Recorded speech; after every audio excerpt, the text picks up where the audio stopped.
Alors Jean Contrucci, La nuit des blouses grises, aux éditions Jean-Claude Lattès. Alors ça fait partie quand même, c'est une série, hein, Les Nouveaux Mystères de Marseille, 13 épisodes ou enquêtes. Ça fait 15 ans que ça dure. Exactement. Ça fait 15 ans que ça dure et ça va s'arrêter. Ça va s'arrêter oui. Parce que je voudrais, j'allais dire, m'arrêter en pleine lucidité. Vous voyez, c'est-à-dire décider que je m'arrête et non pas qu'on me dise, bon, ça suffit comme ça, on en a assez. Donc, vous nous donnez un peu de frustration en fait. Hein. Il vaut mieux peut-être partir. Me faire désirer. Vous savez, déjà Corneille disait ça, le désir s'accroît quand les faits se reculent. Donc, voilà, je pense qu'il faut savoir. Ma grand-mère avait une expression que j'ai toujours beaucoup aimée et que j'ai faite mienne. Elle disait, il vaut mieux se lever de table avec un poil de faim qu'avec une indigestion. Donc c'est pareil pour la littérature, qui n'est jamais qu'un aliment, pas comme un autre, mais enfin un aliment pour l'esprit. Donc il ne faut pas saturer le lecteur. Je trouve que j'en ai fait 13 en 15 ans, ce qui est quand même... un bon rythme. C'est méritoire, au moins au point de vue de la quantité de travail fourni. Je ne parle pas de la qualité, ce n'est pas à moi de le faire. Mais donc voilà, peut-être faudrait-il situer un peu la série. Et oui, on allait y venir. Donc, ça se passe à Marseille, mais au début du XXe siècle, c'est-à-dire à la Belle Époque.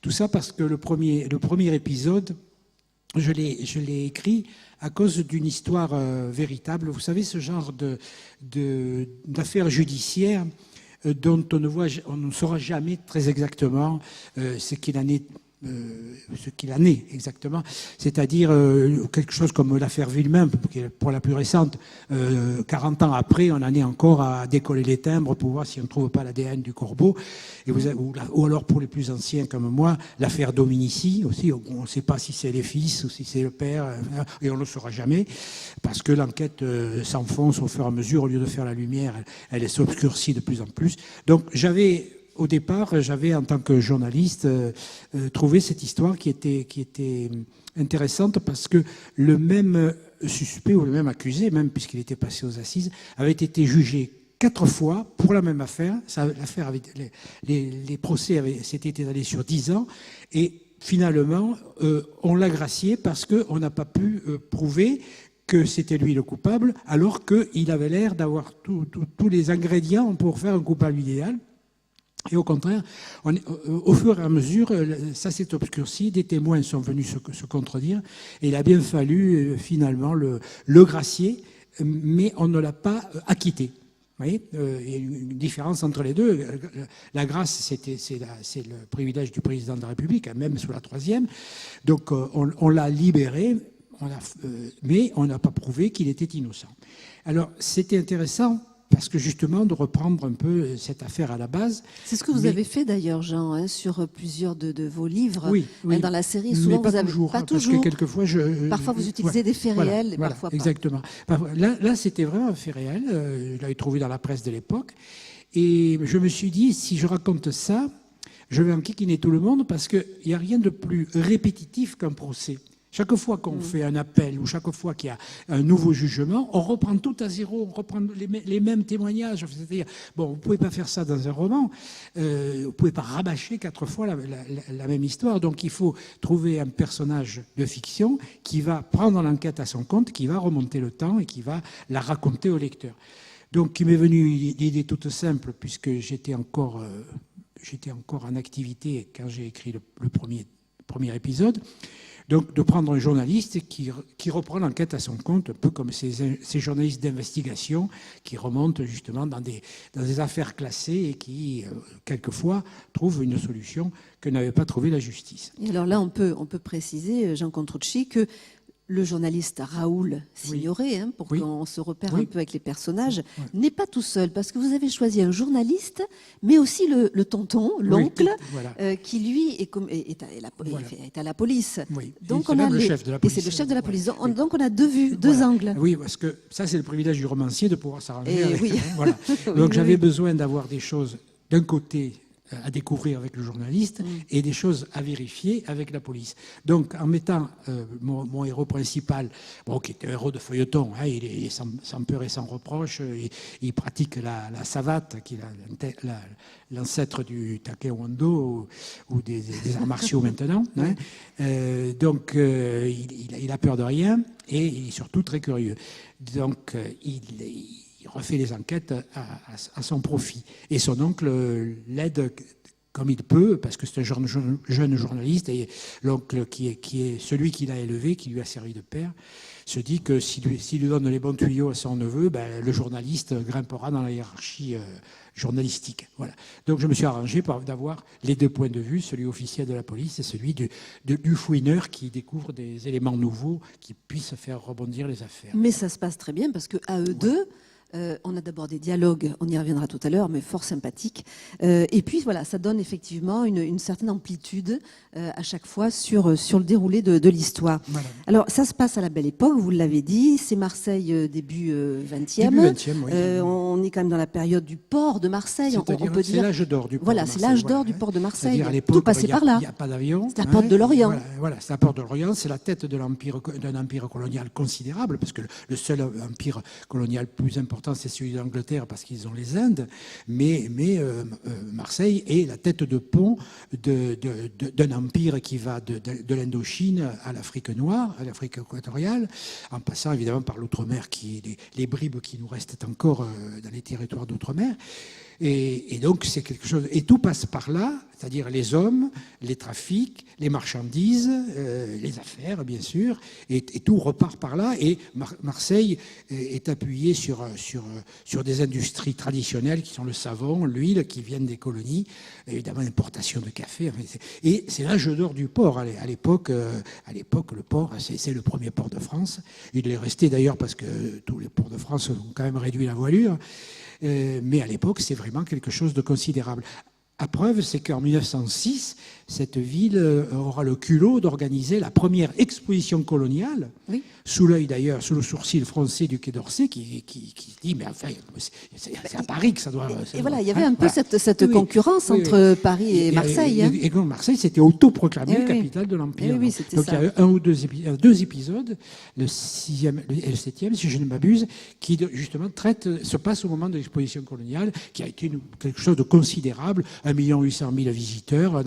On avait inauguré, maintenant c'est quelque chose de quotidien, mais le billet couplé, c'est-à-dire on prenait le PLM et on avait l'hôtel et le billet d'entrée à l'exposition coloniale qui représentait tous les pays qui étaient des colonies françaises, avec des reconstitutions du temple d'Angkor, avec des cavaliers arabes qui venaient refaire des razzias à cheval. C'était un spectacle qui tenait à la fois du cirque et une certaine de l'événement économique aussi. Oui, l'événement économique. 1 800 000 visiteurs à l'époque, c'est quelque chose de formidable. Même le président de la République, Armand Vallière, s'était déplacé pour venir inaugurer un mois avant la fermeture, mais enfin, il était quand même venu. Pour revenir aux blouses grises, à ce livre de la nuit des blouses grises, alors, effectivement, Marseille est vivant, on le sent dans l'histoire, mais c'est aussi, pour vous, même si Marseille, vous connaissez bien. Un peu, oui. C'est ce que je connais le moins mal, disons. Voilà, c'est ça. C'est quand même un gros travail d'archives, parce qu'au-delà de la connaissance de l'histoire de Marseille, il y a aussi tous les petits détails qui font que ça devient... qu'on plonge vraiment dans l'histoire, les prix au quotidien, de tout, de rien. C'est-à-dire que, si vous voulez, à chaque ligne, vous avez votre stylo bille ou votre doigt sur la touche qui s'arrête, parce que pour pouvoir rendre les personnages vivants, il faut les faire vivre dans un décor, et dans un décor, une ville qui vit, et non pas une espèce de décor en carton-pâte. Donc il faut savoir le prix des choses, ne serait-ce que lorsque Raoul Signoret va au bistrot pour interroger un témoin, il faut savoir combien coûte un boc, combien coûte une tasse de café, combien coûte un fiacre pour se déplacer, oui, pour se déplacer, combien coûte un fauteuil à l'Alcazar pour aller écouter Maurice Chevalier tout jeune, ou bien un fauteuil d'opéra, puisque c'est une des trois passions marseillaises avec l'OM et la Bonne Mère. Donc l'opéra, à l'époque, c'est quelque chose aussi, on joue tous les soirs un opéra nouveau, on monte des spectacles tous les soirs, sauf le lundi. Mais on ressent cette effervescence. Et le dimanche, il y a 2 opéras, un matinée et un soirée. Oui. Donc c'est une espèce de passion lyrique qui va avec la passion footballistique, parce que l'OM commence à émerger. Hein, il est déjà parmi les clubs qui comptent. Donc ça fait partie, je vous dis, avec la Bonne Mère, des piliers de la ferveur marseillaise. Voilà. Donc tout ça, je l'intègre en lisant les journaux de l'époque. Oui. Vous voyez, par exemple, dans celui qui nous occupe aujourd'hui, La Nuit des blouses grises. Bon, je expliquerai après le sens du titre, mais je découvre que c'est 1910, hein, donc, puisque c'est le dernier, au fur et à mesure j'ai avancé dans le temps, on est en 1910, et 1910 c'est l'année, on s'en rappelle au point de vue historique, des grandes inondations de Paris, avec le zouave du pont de l'Alma qui en avait jusqu'à la Barbichette. Mais on n'a pas parlé du paquebot à Marseille. Qui a subi des tempêtes de Mistral absolument faramineuses, 3 semaines de rang de Mistral, ça n'arrive jamais, c'est 3, 6 ou 9, mais jamais plus, et là pendant 3 semaines... Si vous me permettez, juste une petite parenthèse, oui. Jean, le Mistral, on dit bien que ça coupe la figure en deux, c'est ça? Oui, c'est ça, ça vous coupe la figure en deux, quand il est froid, bien sûr.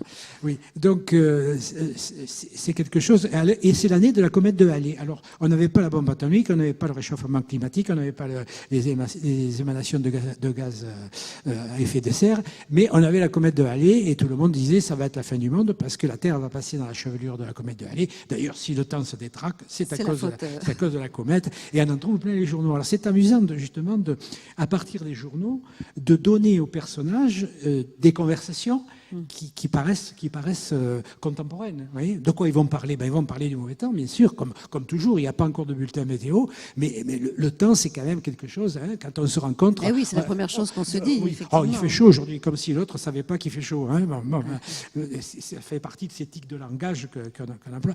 Et là, c'est pareil. Bon, vous imaginez des tempêtes de Mistral. Alors nous, en plus de ça, je découvre qu'il y a eu des catastrophes considérables, et notamment le naufrage d'un paquebot qui avait un port d'attache à Marseille, le gouverneur Chanzy, qui a coulé avec son équipage et tous ses passagers. Il y a eu un rescapé. Et la troupe de l'Alcazar. Et la troupe de l'Alcazar qui était à bord, qui partait faire une tournée en Algérie, qui à l'époque était département français.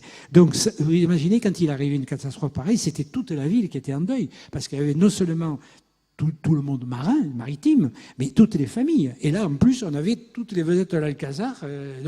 D'ailleurs, les journaux que j'ai feuilletés pour reconstituer cet épisode ont un contraste extraordinaire, parce que vous avez des têtes qui sont fournies par les compagnies maritimes. Donc, il y a des commandants avec des casquettes et des galons et des grosses moustaches, comme on les portait en 1900.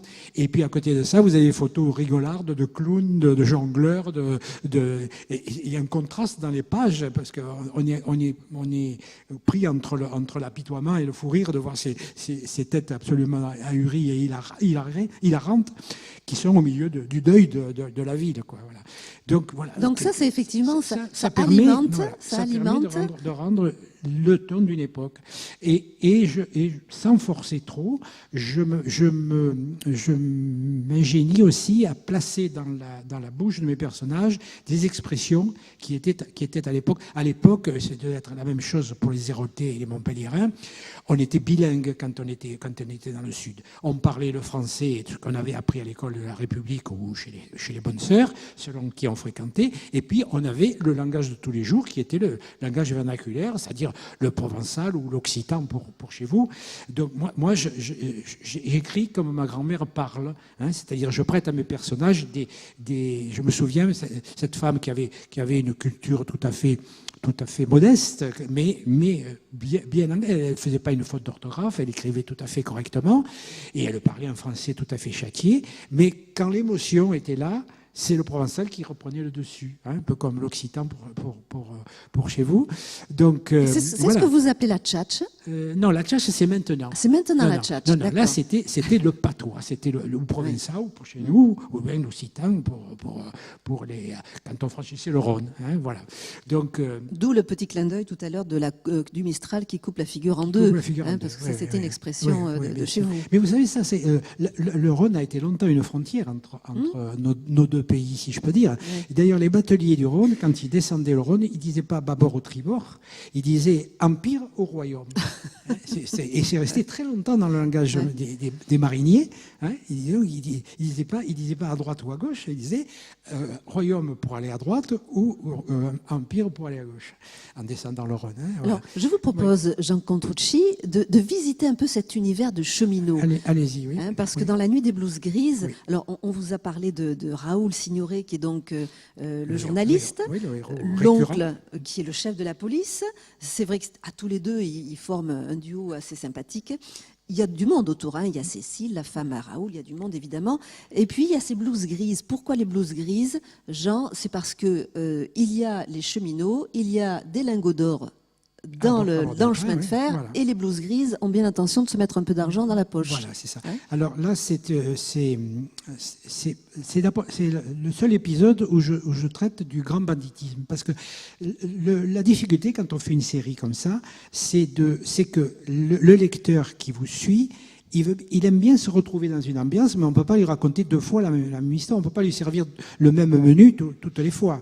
Donc il faut chercher des thèmes qui vont prédominer dans l'épisode. J'ai fait évidemment le trafic d'opium parce que ça me paraissait évident.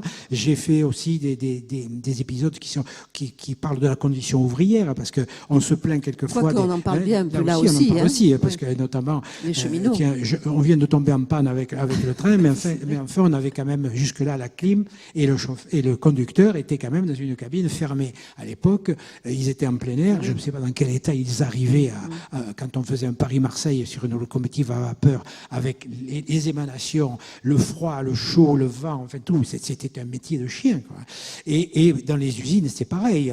Il y avait pas quelquefois, une famille était ruinée parce que le père de famille s'était tué au travail, était mort soit d'une maladie professionnelle, soit il était tombé du toit s'il était couvreur ou dans la cuve à savon s'il était savonnier, et il n'y avait pas de couverture sociale, quoi. On se plaint beaucoup, et je me mets un malin plaisir à rappeler que la belle époque, elle n'était pas belle pour tout le monde, quoi. Oui, voilà. oui. Mais d'ailleurs, vous parlez de la santé des cheminots, hein, vous en parlez, et puis vous parlez aussi de ceux qui ont le diplôme à la place du cœur. Oui, voilà, final, c'est-à-dire les gens des bureaux, quoi. Voilà. Donc, parce qu'évidemment, les cheminots, ils se plaignent un peu de leurs conditions de travail, mais la compagnie s'en fiche pas mal, quoi. C'est pas encore la SNCF, mais c'est la même chose. Et donc là, si vous voulez, j'ai voulu traiter d'une affaire de grand banditisme. Donc c'est une affaire, la trame, si vous voulez, c'est l'attaque d'un train. Il y avait à l'époque des trains de marchandises. On savait qu'il y avait un wagon spécial qui s'appelait le wagon financier, qui était fermé à clé avec des gens armés à l'intérieur et qui en général transportait des quantités d'or, et notamment vers les colonies. Donc elle passait par Marseille. Donc il y a eu une véritable attaque du train de l'or qui se situe pas exactement à l'époque où je la situe moi, parce que bon, je dis encore une fois, c'est la liberté du romancier de faire ce qu'il veut, quoi. Et donc une bande qui a l'idée d'emprunter à ceux qui sont chargés de réceptionner les animaux vivants arrivant d'Algérie ou des colonies, et de les amener jusqu'aux abattoirs de Marseille. Et ces gens qu'on appelait les bergers des quais, hein, c'était leur dénomination, portaient un costume particulier. Ils étaient toujours dans l'humidité et dans la froidure de l'aube, hein, parce que très souvent, ils travaillaient très tôt le matin, hein, à 4-5 heures du matin, sur les quais quand il y a du Mistral qui vous coupe la figure en deux.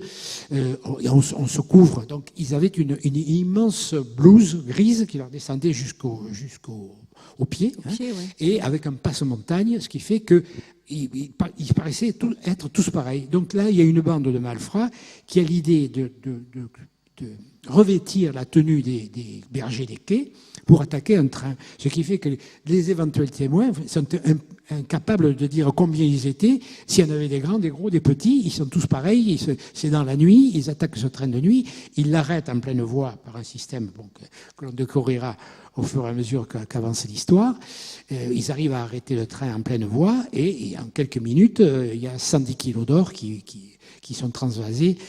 Parce que j'ai appris, en me renseignant sur la manière dont on procédait, que l'or n'était pas du tout dans un coffre, mais que justement pour être manipulé plus facilement, on les mettait dans des sacs plombés de 10 kilos, dans des paniers qui en portaient 3, donc des gros paniers de 30 kilos, et qui avaient des sacs plombés avec 10 kilos d'or chacun. Ce qui fait que pour se servir, c'était vraiment plus facile. Il n'y avait pas de coffre à démolir. Simplement, il fallait pouvoir pénétrer dans le wagon. Parce qu'évidemment, c'était un wagon qui était extrêmement surveillé. Et pas question de s'embarquer dans le train au départ pour pouvoir ensuite l'attaquer en cours de route. Donc il faut l'attaquer de l'extérieur. Mais comment arrêter un train qui, même s'il ne marche pas comme le TGV, même s'il est lancé à 80 km/h, un convoi de 17 wagons avec une locomotive de 50 tonnes, vous ne pouvez pas l'arrêter avec le petit doigt. Et surtout, l'arrêter à l'endroit où on l'attend. Donc il y a tout un système, puisque ça a eu lieu réellement, il y a tout un système très astucieux d'ailleurs, et simple mais astucieux, qui fait que le train a été arrêté et a été dévalisé en quelques minutes par des gens qui étaient parfaitement renseignés.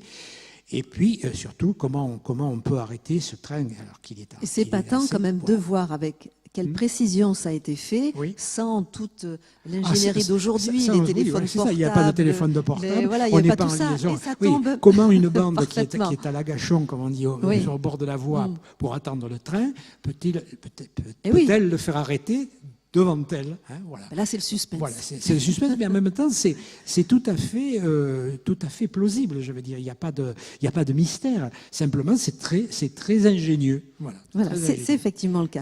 Il faut connaître comment fonctionne un train. Il faut connaître aussi comment les indicateurs de chemin de fer. Alors, les indicateurs de chemin de fer, c'est pas un livre qui vous donne les heures. Chaque cheminot était muni d'une montre spécial qui s'appelait un indicateur de chemin de fer que l'on réglait à la seconde près au départ de la gare, parce qu'il y avait encore à l'époque des tronçons de voie qui étaient uniques. Il n'était pas question de lancer un convoi avec 5 minutes de retard ou 5 minutes d'avance. C'est pour ça que à l'époque, la précision des cheminots était légendaire. Le train rentrait à la seconde près dans la gare. Vous en avez vu d'ailleurs de ces montres, de ces indicateurs? Je l'ai vu, oui, bien sûr. Oui. C'était très gros, hein, c'est grand comme la pomme d'une main. Et donc, on réglait ça au départ. Toutes les montres de tous les cheminots étaient réglées au départ sur une horloge électrique qui était sur l'horloge de départ, elle-même réglée sur la tour Eiffel qui donnait l'heure. C'était l'horloge parlante à l'époque. Oui, c'est ça, c'est l'horloge. Donc, tout le monde avait la même heure. Et ça, on avait pris ça aux Américains, c'était pour une fois une bonne idée, parce qu'il y avait eu une catastrophe ferroviaire.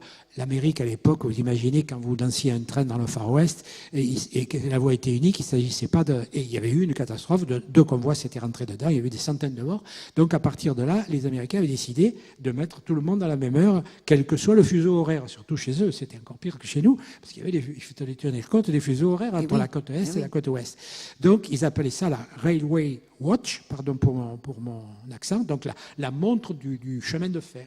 Et donc, en Europe, on a adopté la même chose. Donc, toutes les compagnies européennes marchaient sur la même heure. Hein, voilà. Et ça évitait justement les accidents de convois qui se percutaient. Alors, on est dans cet univers du chemin de fer. Les bandits le savent et ont aussi réglé leur indicateur. Leur affaire sur l'indicateur du chemin de fer. Alors, c'est vrai que votre description, Jean, on la voit. C'est-à-dire qu'on est presque dans un film. Et du coup, je me suis posé la question. Mais...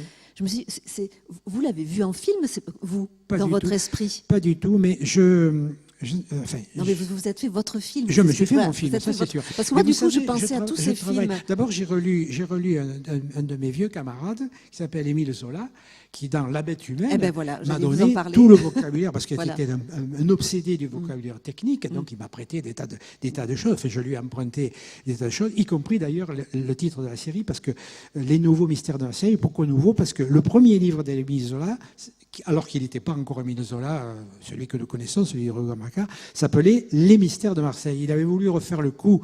Il s'était dit, je ne suis avec les Mystères de Paris a fait un tabac, moi je vais faire les Mystères de Marseille. Malheureusement, il n'avait pas encore assez de métier et le livre est carrément devenu illisible. Mais du coup, j'ai voulu lui faire un petit clin d'œil, et là, je lui en fais un double, puisque j'ai relu La Bête humaine pour pouvoir justement m'inspirer de la locomotive à vapeur. C'était aussi une machine mythique. Hein. En général, d'ailleurs, les mécaniciens de locomotive, parce que le conducteur ne s'appelle pas le conducteur, il s'appelle le mécanicien. L'autre, c'est le chauffeur.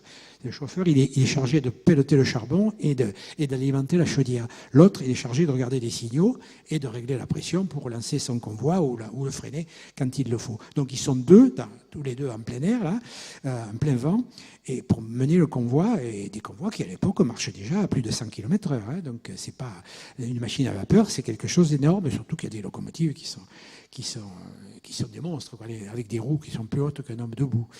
Donc tout ça, c'est un monde mythique. Et souvent, le mécanicien était attaché à une locomotive et qui avait en général un nom de baptême. Chez Zola, c'est la Louison. Et moi, puisque mon mécanicien a une petite fille qui s'appelle Louisette, donc il a appelé sa locomotive Louisette. Et donc, il va arriver des malheurs à Louisette en même temps qu'il arrive à ce pauvre Pardigon qui est pris en otage par la bande qui attaque son train. Alors, ce que j'aime beaucoup également dans votre livre, Jean Contrucci, c'est qu'au-delà, effectivement, de la tradition orale, on retrouve beaucoup de provençal et on s'amuse à essayer de deviner, etc. et de trouver... Mais j'ai mis quand même un glossaire pour les Parisiens. Il y a le glossaire, oui, mais les Parisiens, il n'y en a pas beaucoup. Là, je ne sais pas. Mais il y en a quelques-uns qui me lisent, je le sais. Il faut, vous avez raison de le faire, absolument. Et puis, je trouve que vous avez beaucoup d'humour. On n'est pas dans le cynisme, on n'est pas dans l'angoisse, on est dans presque le plaisir de se dire qu'est-ce qui va se passer à la page suivante. Et il y a même un mot qui me revient, parce que là, on parle d'un hold-up. Oui. Mais vous l'écrivez O-L-D-U-P-E. Et oui, un hold-up. Un hold-up, voilà. C'est comme ça que Baruto voilà, comme ça que l'un des personnages le précise. Ça, je dois ça aussi à ma chère grand-mère. Comme quoi, cette grand-mère... Des mots anglais placés à la moulinette de son propre langage. Voilà. Donc effectivement, voilà, on retrouve un univers, il y a beaucoup d'expressions. Donc, je cite le hold-up parce qu'il était assez drôle, mais on découvre aussi d'autres expressions et l'univers de cette époque. Vous mettez en place, on l'a expliqué tout à l'heure, différents éléments de recherche que vous avez fait en amont, mais il y a aussi les images qu'on peut se faire. C'est pour ça que je vous parlais de films, c'est pour ça qu'on a l'impression de voir un film quand on lit votre livre. Vous parlez de voitures, d'époque, et vous expliquez qu'elles vont à 25 chevaux, ce qui est quand même à l'époque extraordinaire. C'est la marche à 40 à l'heure. La Turcaméry, c'est ça, qui avait beaucoup de succès, qui était la voiture de luxe. Alors là, c'est une limousine qui a été achetée par le chef de la bande, mais c'est une épopée marseillaise intéressante aussi, parce que deux cousins, Léon Turcat et Simon Méry, donc, ont été les premiers à construire une voiture entièrement made in Marseille. Voilà, made in Marseille. Au début du XXe siècle. La Turcaméry, c'était à l'époque une voiture de luxe, et ils se sont payés un autre luxe. Ils ont été les vainqueurs du premier rallye de Monte-Carlo. En 1903, c'est une Turcaméry qui a gagné la course. Donc ça avait lancé l'entreprise. Ils se sont arrêtés dans les années 30, mais à l'époque, donc on pouvait se faire fabriquer une voiture pratiquement sur mesure. On achetait le châssis et le moteur, et ensuite on décidait que ce soit une conduite intérieure ou une décapotable ou une limousine. Là, évidemment, les gangsters l'ont toujours frimé. Mais oui, ils avaient toujours fait une limousine. L'envie. Et à l'époque, il y en avait 7 de limousines à Marseille. Donc évidemment, c'est comme ça qu'ils se font aussi repérer, parce qu'en roulant dans une voiture comme ça, à l'époque, ça passe pas inaperçu. Mais vous savez, dans mon enfance, j'habitais dans une banlieue de Marseille, et je peux vous dire que quand il y avait une voiture qui passait, on sortait tous pour voir qui c'était. Hein. Donc aujourd'hui, on aimerait ne plus les voir, mais à l'époque, c'était un événement, surtout après la guerre, quand les Allemands en avaient quand même réquisitionné quelques-unes, dont celle de mon père. Donc quand on entendait le bruit de voitures, on allait voir qui passait. Ouais, c'était un événement dans la journée.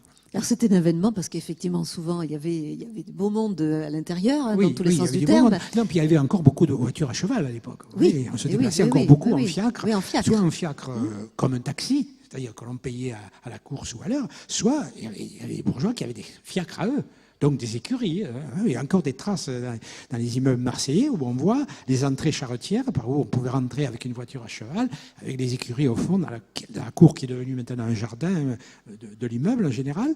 Mais on voit encore le passage avec les deux comment dirais-je, les deux arcs en bronze qui permettaient, parce que le cheval, il prenait pas toujours le virage au même endroit, donc le fiacre est en général de cogner un peu. Ouais, donc, voilà, et vous qui êtes journaliste, Jean Contrucci, vous êtes rentré dans un commissariat parce que oui, bien sûr. C'est l'autre partie. Écoutez, non seulement je suis rentré dans le commissariat, mais alors, je vais vous donner une nouvelle qui n'a pas fait le tour de la Terre, donc ça sera un scoop pour vous. C'est que l'avant-dernier tome des Nouveaux Mystères de Marseille, qui s'appelle L'affaire de la Soubérane. Soubérane, c'est le nom d'une propriété, la propriété de M. Soubéran, que souvent les bourgeois donnaient à leur propriété leur nom de famille. Il vient d'avoir le prix de l'évêché. Vous savez que l'évêché à Marseille, c'est pas du tout la résidence archevêque, c'est le nom du commissariat central. Donc ça m'a bien fait rire parce que je viens d'avoir un prix qui m'a été décerné par le SRPJ de Marseille. Et vous l'avez reçu d'ailleurs au QG. Oui, je l'ai reçu à l'évêché.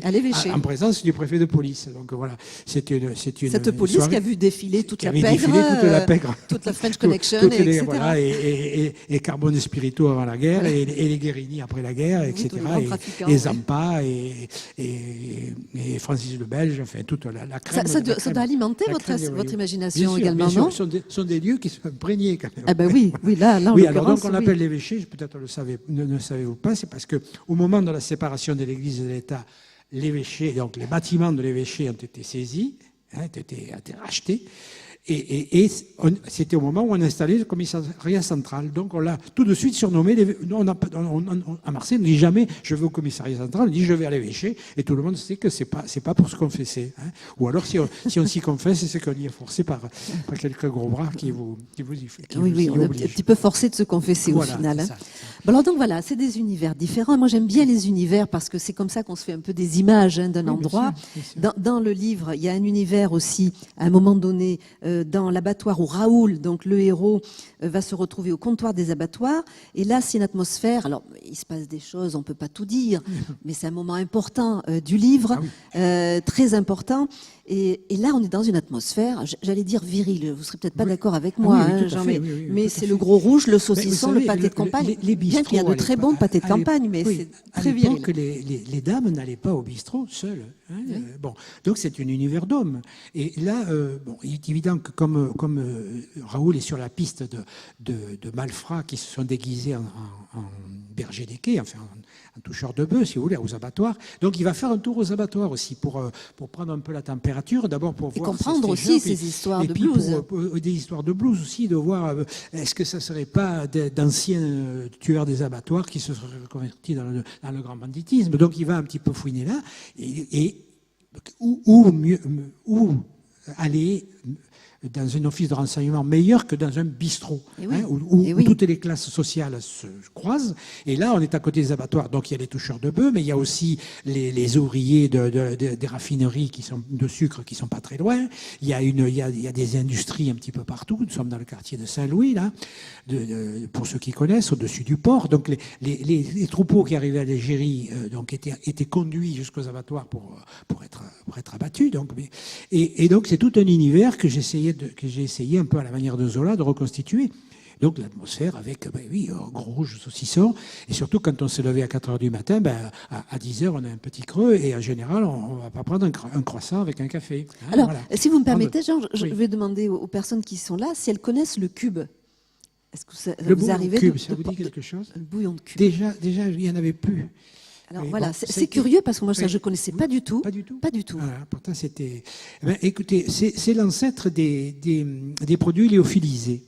À l'époque, donc, ce que vous voulez dire, ces petits cubes que l'on met pour parfumer nos soupes, etc. Il y a encore des bouillons cubes. Vous en trouvez au supermarché. Oui. On en met dans l'eau pour la parfumer. Et alors maintenant, c'est surtout pour parfumer. Mais à l'époque, c'était de l'extrait de viande séché. Et sous la forme d'un petit cube, comme un apéricube. Voilà la grosseur d'un apéricube, exactement. Et donc, on mettait ça dans de l'eau chaude, et ça faisait un bouillon de viande. La viande séchée et déshydratée reprenait non pas son volume, elle se diluait dans l'eau et c'était réconfortant. Ça faisait un goût réconfortant. Oui, et en plus, c'était au point de vue. On en donnait même aux enfants qui étaient un petit peu déficients. On donnait des bouillons cubes parce que c'est pas du tout ni alcoolisé ni rien. C'est une boisson tout à fait saine et qui en plus vous réchauffe un peu quand vous avez passé des heures sur les quais. Et donc Raoul commande un cube parce que, bon, justement, j'ai regardé. Alors, grâce à Internet, maintenant, on peut retrouver les publicités de l'époque, quoi. Oui. Mais voilà, c'est intéressant de voir toutes les recherches que vous avez faites parce qu'on apprend également les noms des apéritifs. Bon, qu'est-ce qu'ils boivent? Je ne peux pas leur faire boire un Schweppes ou du Coca-Cola. Donc, il faut que je cherche les noms par exemple, il y avait un rhum marseillais. Alors, c'est rigolo parce que à un moment donné, Raoul, pour travailler un peu un clochard qui a été témoin de quelque chose qu'il ne fallait pas voir, il l'invite évidemment à boire un coup avec lui. Et je me suis dit, bon, qu'est-ce que je vais leur faire boire? Et je regarde et je suis allé voir aux archives un annuaire de l'époque et je vois rhum Mabankou, le rhum de Marseille. Alors je me dis, c'est encore une histoire marseillaise, il n'y a jamais eu de canne à sucre à Marseille. En réalité, c'est pas tout à fait un mensonge, parce que la canne venait des Antilles et de la Réunion, et le rhum était assemblé à Marseille. Et donc, il s'appelait le rhum Mabankou. Non, Mabankou, c'est l'écrivain. Macambou, enfin, je ne sais plus. Bon. Je ne l'ai pas noté celui-là. Vous le trouverez là-dedans. Et donc, c'est amusant parce que je lui dis, bah, Raoul, comme il a froid, va se taper un petit rhum, Macambou. Et je fais une signature quelques temps après. Je vois arriver un jeune homme qui me dit, voilà, on est en train de ressusciter le rhum Macambou. Et voilà. Et c'est le frère de l'humoriste Nicole Ferroni. Peut-être vous entendez. Oui. Et donc il s'appelle Monsieur Ferroni. Et donc il est en train de ressusciter parce qu'il dit c'est mon arrière-grand-père qui le faisait. Et c'est rigolo. Moi je ne le savais pas. J'en avais fait boire à mon héros. Alors je lui ai dit écoutez, j'ai pas préparé mon coup. Vous verrez dans le prochain. Raoul Signoret se tape un rhum de chez vous, quoi. Et en effet maintenant il sort sous une très jolie bouteille. Et donc c'est le rhum de Marseille qui est à nouveau assemblé dans une distillerie marseillaise. Voilà. Et alors, du coup, comme les choses n'arrivent pas, vous voyez, les trains tombent en panne, mais il y a aussi de temps en temps de bonnes nouvelles. Je me dis, et le clochard, qu'est-ce que je vais lui faire boire? Et à ce moment-là, je reçois de la part d'un lecteur fidèle, il me dit, moi je suis de Saint-Menet, banlieue marseillaise, et mon grand-père avait une distillerie, il faisait de l'absinthe. Et comme il s'appelait Monsieur Georges, et donc, son absinthe s'appelait la Georgette. Alors, j'ai dit, tiens, mon clochard, il va commander une Georgette. Et c'est quand même extraordinaire que, à la fois, le rhum, le jeune homme qui refait le rhum, vient me voir à une signature, et l'autre m'envoie un truc en me disant, moi, je lis volontiers vos romans, là. Et à l'époque où vous situez vos romans, mon grand-père faisait une absinthe qui s'appelait la Georgette. Ce qui fait que j'ai eu de la boisson pour mes deux personnages sans avoir à passer commande. On me les a portés à la maison. Comme quoi? C'est extraordinaire. Alors, on s'amuse effectivement beaucoup. Moi, je trouve que ça se lit avec beaucoup de plaisir et beaucoup d'humour. Alors, j'ai bien aimé les dialogues. Alors, je vais vous pas lire beaucoup parce que ça serait un peu long, mais juste vous donner quelques bribes, moi, qui m'ont fait sourire et je serais curieuse de savoir à quoi ça vous fait penser. Pour l'ambiance déjà. Alors là, c'est Raoul et son oncle. Alors, ça pique un peu, c'est quelques petites joutes verbales et l'un s'adresse à l'autre. Tu le connais, Bébert? Il est de tous les coups. C'est le maître étalon de l'alibi. Il faut le trouver quand même. Est-ce que vous trouvez ce genre d'expression, le maître étalon de l'alibi? Oui, mais ça excusez-moi, mais c'est puisé dans mon expérience de journaliste parce que, en général, les malfrats, quand on leur dit, mais qu'est-ce qui, on trouve, je ne sais pas, des choses compromettantes chez eux, où est-ce que vous avez pris ça? Ah ben c'est un type qui m'a dit de les lui garder, et qui c'est en général le type Bébert, mais je le connais pas. Oui, c'est ça. C'est Bébert. Bébert, c'est le roi de la Libye, quoi. Voilà. Il a fallu le passer un peu à l'attendrisseur, on imagine très bien, mais il s'est résigné à demander pouce. Voilà. Dans le même genre, autre discussion sur le fils d'une femme qui honnête, mais qui travaille dans un bar, vous dites. Le fils avait depuis longtemps de déplorables fréquentations et préférait le monde des Apaches à celui des garçons coiffeurs. Moi, ça m'a fait sourire. Il avait fait ses classes dans le fameux quartier Chicago, l'équivalent de notre quartier réservé, puis s'est installé à Marseille pour parfaire ses humanités auprès des formateurs d'élite qui ont fait la réputation de notre belle cité. Je trouve que c'est fort bien dit. Voilà, je voulais au moins vous le lire parce que ça, je trouvais que c'était assez drôle. Eh bien, je vais vous dire, moi, je voyais bien un Lino Ventura avec l'accent marseillais sur ce coup-là. Oui, c'est une très bonne idée. Ouais. Mais alors, je ne sais pas, moi, je n'ai pas de proposition ni de Hollywood, ni même de Oh, mais est-ce que c'est Paris. Hollywood, Lino Ventura? Non, mais c'est vrai qu'il aurait bien fait. Il faut quelqu'un un peu charnu, quoi. Un peu charnu, hein. Et c'est vrai qu'on a ce genre de... J'ai pas trouvé de modèle pour Raoul Signoret. Mais enfin, Raoul Signoret, c'est le héros de feuilleton type, quoi.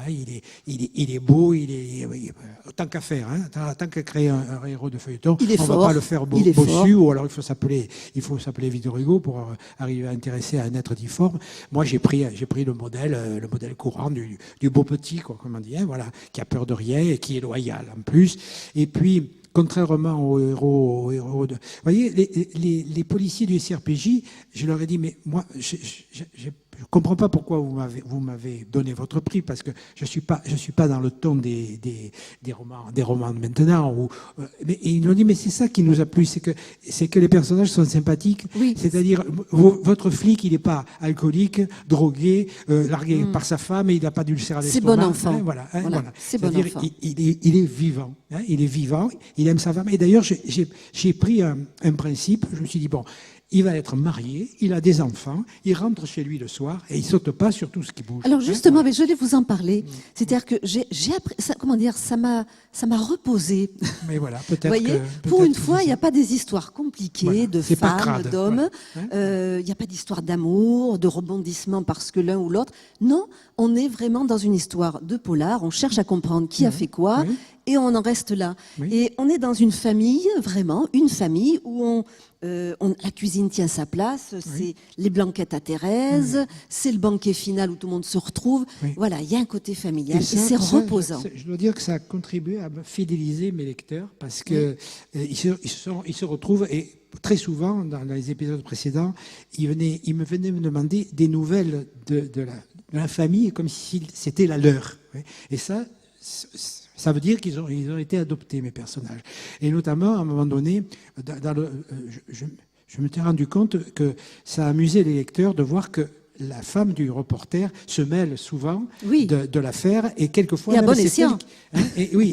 c'est elle qui le remet, parce que vous n'avez pas lu, mais quelquefois c'est elle qui le remet sur le bon chemin ou qui trouve les choses avant lui. Là c'est le cas d'ailleurs, elle le met sur la bonne piste alors qu'il est en train de s'égarer.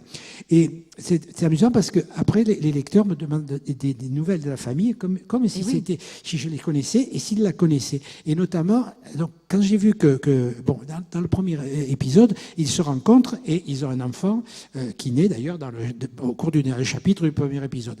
Et puis, au troisième épisode, j'avais de nouveau, je m'étais permis de remettre Cécile enceinte et je me suis rendu compte que si je lui faisais faire un enfant par épisode, elle allait ouvrir une garderie, mais elle ne pourrait plus participer aux enquêtes de son mari. Donc, j'ai fait quelque chose de très vilain. Au tome 3, elle perd son enfant parce que en allant passer une visite médicale chez un médecin qui est un peu louche, elle le trouve poignardé derrière son bureau. Donc elle fait une fausse couche d'émotion. Et je me souviendrai toujours de cette dame qui, un ou deux épisodes après, venait me trouver et m'a dit « Mais pourquoi vous avez fait ça? Mais pourquoi vous... » Et je lui ai dit « Madame, écoutez, c'est des choses qui arrivent de perdre un enfant. Comme on dit chez nous, la pauvre Cécile, elle a pris une estomagade, elle a perdu son petit. » Et elle me dit avec un accent de sincérité que j'entends encore, et elle me dit, mais monsieur, ils sont jeunes, ils pourront en faire d'autres. Donc, je veux dire, pour elle, c'était une suggestion. Du coup, c'était une suggestion. Alors, je lui avais promis, d'ailleurs, et en effet, alors, comme je ne voulais pas à nouveau qu'il y ait une grossesse au milieu, au tome 7, ils adoptent un enfant, donc ils ont 2 enfants, mais je l'avais promis à cette dame. Dites-moi, il y a une personne dont on a oublié une personnalité dont on a oublié de parler, la bonne mère. On est à Marseille quand bien même. sûr, oui. Hein, la Bien bonne sûr, mère, bien elle est sûr. présente. On évoque et on invoque. On invoque, et même La de bonne temps en mère. temps, on blasphème. Oui. Hein, voilà. Quand on disait, on ne le dit plus maintenant, quand on disait putain de la bonne manière, c'était une manière de blasphémer le nom de la bonne mère.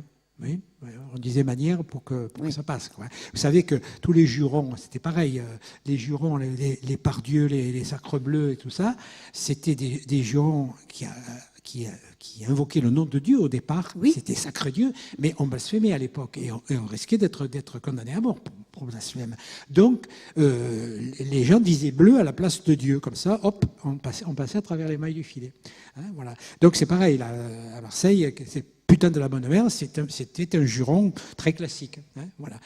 Alors après, on demandait pardon, bien sûr, parce que Oui, on allait se confesser. On ne doutait pas de la vertu de la mère de Dieu, mais enfin, n'empêche qu'elle servait un peu à toutes les sauces. Alors, c'est vrai que parmi tous ces univers, tous ces moments forts de l'histoire, moi, il y a des petites questions qui me sont venues à l'esprit par rapport à des moments de sortie, de festivités.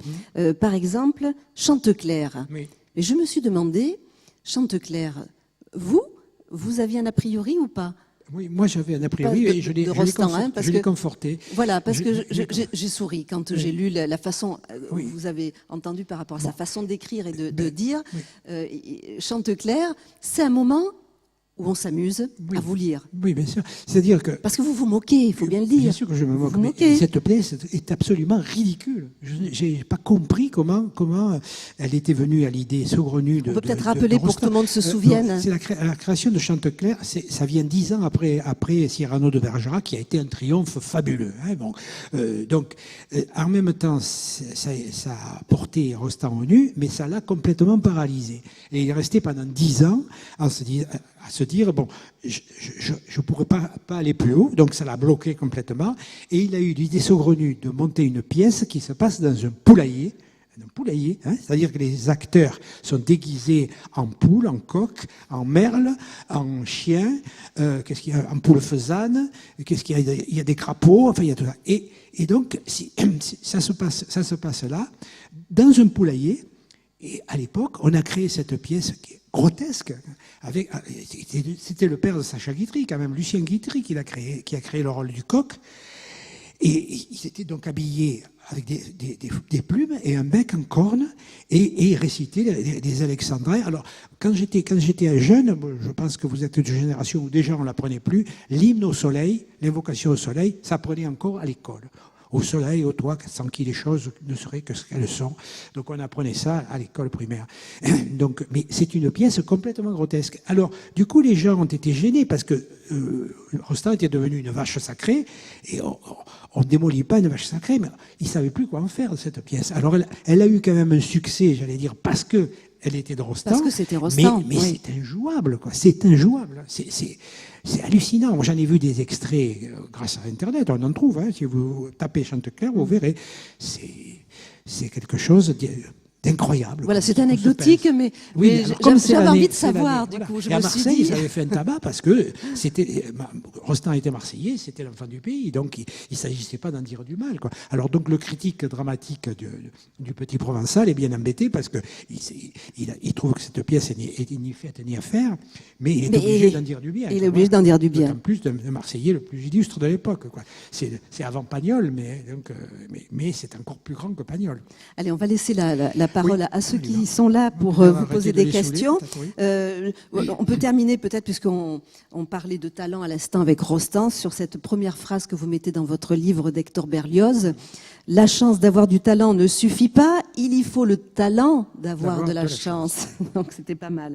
Et puis un joli clin d'œil aussi, alors je ne sais pas si ça va vous convenir, aux Gaulois, parce que moi ce banquet final, c'est à ça que ça m'a fait penser. Oui, absolument. Oui, je le cache pas. Ça vous convient, d'accord. Je l'ai volé à Astérix. Ah ben voilà, donc il manquait le gros sanglier. Voilà, donc dans chaque épisode, final. La femme du commissaire central étant un fin cordon bleu, le commissaire, en général, donne la solution de l'énigme au cours d'un banquet familial autour d'un plat fait par Thérèse Baruto, donc Thérésou pour la famille, qui est qui fait les bonnes blanquettes. Là, elle fait de la blanquette, mais elle en a fait d'autres. Hein. À chaque épisode, elle fait un plat extraordinaire. Et comme Baruto est un grand gourmet, un grand gourmand, ça se termine dans la joie en général. Et justement, moi, je ne veux pas finir dans la tristesse. Voilà, mais c'est ce qu'on retient de ce livre. Bon, on est loin de la tristesse. Si vous voulez, je raconte quand même des histoires horribles. Encore celle-là, c'est peut-être pas la plus horrible. Il y en a de plus noir que ça, mais justement, on s'en sort par un éclat de rire final qui évite qu'on aille se pendre à la sortie. Il y a des romans, notamment les romans islandais et scandinaves, on a envie de se flinguer quand on a fini. Quoi, hein. Ça se passe par -30, et quand on a fini, on a le choix d'aller se pendre, de se suicider ou de s'arsouiller jusqu'à ce que mort s'en suive. Hein. En général, les héros sont comme ça. Quoi, hein. Moi, je rappelle dans un de Idridason, qui m'avait fait éclater de rire malgré moi, parce qu'à un moment donné, le héros dit à sa femme, -30, ça remonte. Vous voyez, rien que cette expression, moi, ça m'a dit, il faut lire ça avec des moufles, parce que vous finissez gelé. Voilà. Et c'est un pays où la nuit tombe à 1h30, et il fait jour, l'été, c'est un mercredi après-midi. En fait. Hein, donc voilà, il faut bien s'occuper. Alors en général, ils égorgent le voisin, ou ils étranglent leur belle-mère. En tout cas, c'est pas le cas dans ce livre. Voilà. Il y a effectivement il y a des choses graves, mais voilà, on lit avec plaisir et beaucoup de plaisir. Qui risque sa vie. Là, voilà. Bon, on va vous proposer, si vous avez des questions. Vous voulez dire un petit mot? Ah oui, vous avez votre micro, tout va bien.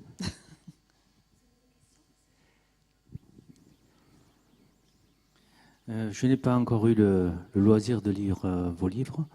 Et je voulais vous demander, donc, ce que j'ai pas bien compris, est-ce que chaque livre est indépendant l'un de l'autre? Absolument, absolument, oui. Et si vous avez un conseil à donner sur est-ce qu'il y a un livre en particulier dans toute la série qu'il faudrait attaquer pour se mettre dans l'ambiance, ou est-ce que... Ça, c'est la question la plus difficile à laquelle je puisse répondre.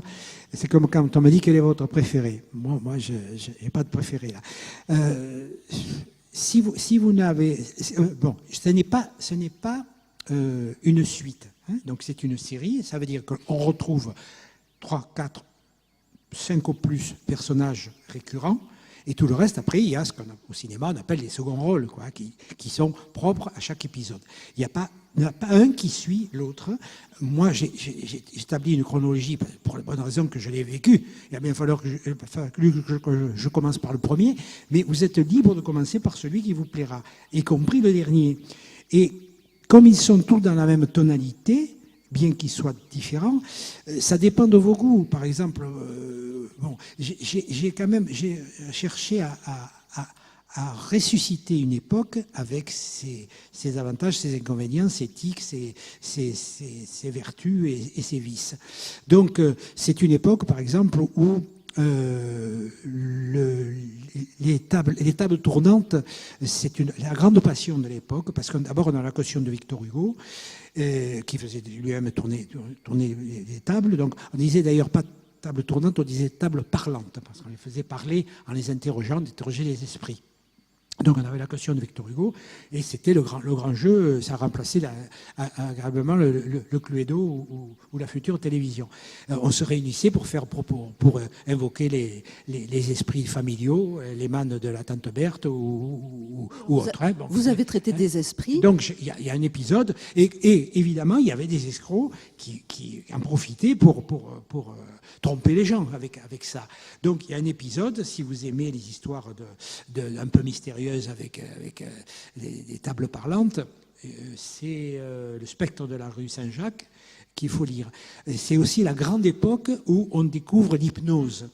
Et l'hypnose devient scientifique. À la Salpêtrière, Charcot hypnotise à tour de bras les hystériques, notamment parce qu'on pense que c'est surtout réservé aux femmes.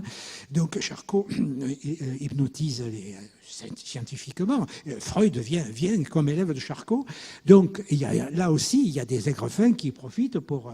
C'est des charlatans qui font de la fausse hypnose et qui en profitent pour dévaliser les gens ou se faire payer pour des services en trichant. Donc il y a aussi un épisode qui traite aussi Ça, c'est la...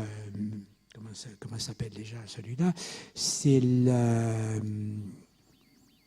la somnambule de la Villa Oulu, qui est basée sur une intrigue à partir de somnambulisme et d'hypnose. C'est-à-dire, on avait découvert que l'on pouvait suggérer sous hypnose des actes à quelqu'un et de les projeter dans le temps. C'est-à-dire de donner des ordres qui ne seraient pas exécutés au réveil, mais dans un temps ultérieur. Donc ça avait donné l'idée en laboratoire de dire, mais à ce moment-là, on pourrait fabriquer des assassins qui ne se souviendraient pas de leurs crimes. Donc le médium idéal, parce qu'il ne peut pas se trahir, il ne peut pas avouer, puisqu'il ne sait pas ce qu'il a fait. Et donc, il y avait une école d'hypnotisme, d'hypnotiseurs, mais scientifiques, à Nancy notamment, qui s'opposait aux Parisiens de la Salpêtrière, et qui avait fait en laboratoire des choses comme ça, alors plus innocentes. Ils ne disaient pas aux gens d'aller tuer quelqu'un, mais ils disaient, par exemple, tel jour à telle heure, vous ouvrirez Le Rouge et le Noir de Stendhal, et à la page 32. Et ils attendaient le résultat des courses, et donc le professeur Liévaux raconte qu'il avait des patients qu'il suivait et qui un beau jour venaient leur dire, je ne sais pas ce qui m'a pris aujourd'hui, j'ai eu envie de relire Le Rouge et le Noir de Stendhal et je l'ai ouvert comme ça à la page 32. Pourquoi à la page 32, je ne saurais pas vous expliquer. Et l'autre avait l'explication. Et vous voyez, donc on peut se dire, on peut fabriquer un assassin ne se souvenant pas de son crime et qui est une espèce de Frankenstein qui agit à la place d'un autre. Donc j'ai basé toute une histoire là-dessus. Donc vous allez avoir le choix. Voilà, il y a le choix. Puis bon, évidemment, le trafic d'opium qui se faisait à l'époque, il y avait 700 fumeries à Marseille, il devait y en avoir 300 ou 400 à Toulon, dans tous les ports, parce que l'opium arrivait directement d'Indochine ou de Chine, de Shanghai ou de Saïgon, et évidemment, les trafics passaient tous par là. Donc c'était pas toujours des gangsters, il y avait des gens qui organisaient le trafic et qui étaient des trafiquants à col blanc. Donc ça, c'est le secret du docteur Danglars, justement, celui où Cécile perd son enfant, c'est le tome 3. Mais je ne peux pas vous dire commencer par là ou commencer par là. Si vous voulez commencer par le début, ça s'appelle l'énigme de la Blancarde, ce qui est celui qu'on évoquait en tout début d'entretien, celui qui a provoqué la série. Donc, il faut que vous sachiez aussi que chaque épisode se passe dans un quartier différent de Marseille. Ça me permet d'avoir des ambiances tout à fait différentes. Il y a des quartiers bourgeois, il y a des quartiers ouvriers, il y a des quartiers, il y a des banlieues. Il y en a un qui c'est presque du Giono, le talent en moins. Je ne me compare pas au grand Giono, mais je veux dire, ça se passe entre Aubagne et Marseille. À l'époque, c'est carrément la campagne. C'est le pays de Pagnol, vous voyez, mais sur l'autre rive du petit fleuve côtier là. Et donc c'est une vengeance paysanne comme peut y en avoir chez Giono du côté de Manosque, quoi, voilà. Donc ça me donne, cette ville est une mosaïque ethnique, sociale, urbanistique, naturelle, qui permet d'avoir des ambiances tout à fait... Évidemment, il y a des épisodes qui se passent au bord de la mer. Là, celui-là, il se passe sur le port, pratiquement, puisqu'on est au pied des paquebots. Le paquebot qui devait recevoir l'or et les paquebots qui déchargent les troupeaux vivants, ça se passe sur les quais de la Joliette. Donc, c'est un milieu maritime avec une autre ambiance tout à fait particulière. Peut-être avez-vous d'autres questions ? Si. Oui.